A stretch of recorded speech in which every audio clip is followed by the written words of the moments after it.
So I just want to do a quick review of a pen I got in recently. This is called the Zebra Sarasa SE Gel Pen.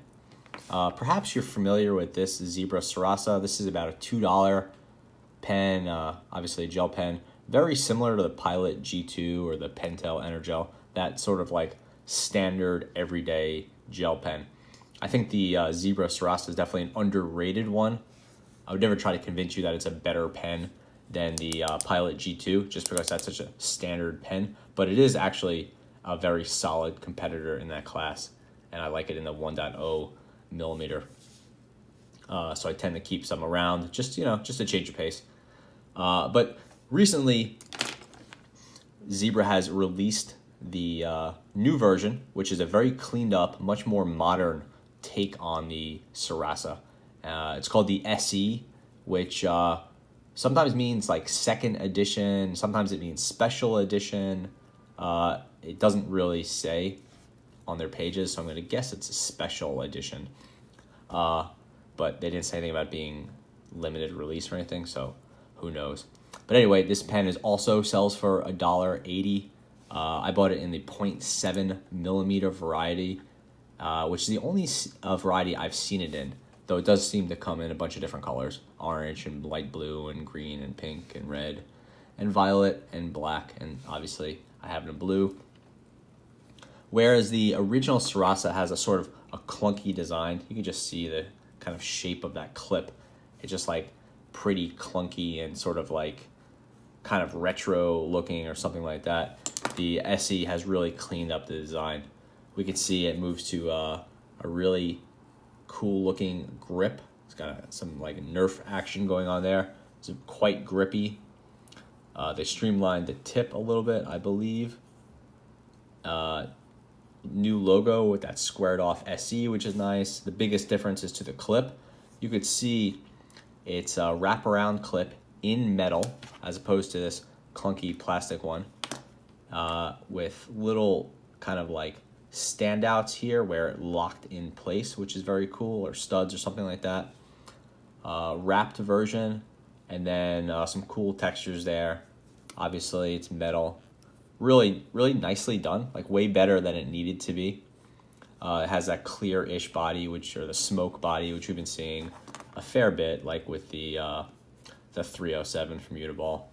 And then we have the kind of standard button on the top with, and they use a very thin button here, which is, some people prefer, some don't. If you look at like a Pentel Energel, you can see it's much bigger, and that just comes down to personal preference. Has a nice click action. Sort of like a muted click. Oh. Let's use this for comparison. Here's the old one. Doesn't feel quite as clean as the new one, but we're talking about obviously very subtle.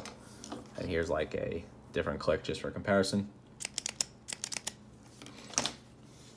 As for comfort goes, actually I really like the new grip section. It kind of looks a little sporty or tactical or something, but it's actually really quite nice. Very grippy, maybe too grippy for some people.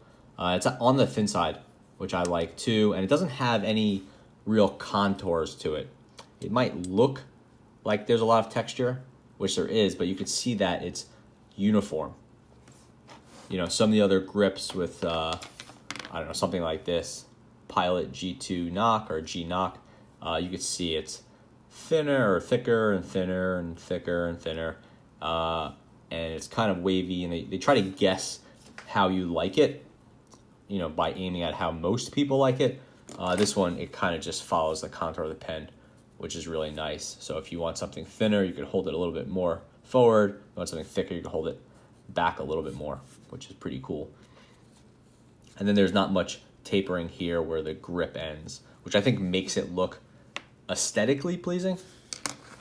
Kind of a lot of times when the grips ends, the pen does something weird. Like here it's thicker and there it's thinner, which kind of makes it look a little bit ungainly, in my opinion. Not a huge deal, but worth noting. Here the pen just overall is just like a very clean, cool looking pen, if a bit modern. As for writing goes, I can't really detect any real difference. It writes well. I haven't had any issues with it. Just smooth. No skipping. Does sometimes let some extra ink down, but that happens, especially when you're writing fast like this. But I have found the Sarasa ink to be like a little bit like looser or more watery, just like the slightest bit relative to some of the competition, in which case I would mean like a Pentel Energel or a Pilot G2. That's just how the Sarasa ink is. It's just like the slightest bit more free-flowing, which is nice if you have the right paper for it and you appreciate it. But yeah, so actually I really do like this pen. I wouldn't say it's like my favorite in the sub $2 class, or that I'm throwing out all my other pens and using this one, but actually I really do like it. It's something I'm gonna definitely use day to day, and I will buy more of them. I do like the Sarasa Dry a lot, so I'll probably do a video on that. And that one uses the dry ink, which is handy for left-handers like myself. This one has a really nice grip. It just, this clip is like gigantic. But I would say these are like two pens I've really been liking from Sarasa, so it's worth keeping out for what these guys are working on lately. So yeah, in closing, for under $2, the Sarasa SE is a great pen. I don't know if it's actually a special edition, but I'd recommend picking one up sooner rather than later, which it's worth testing, but it probably won't rock your world. So that's it. Thanks for watching.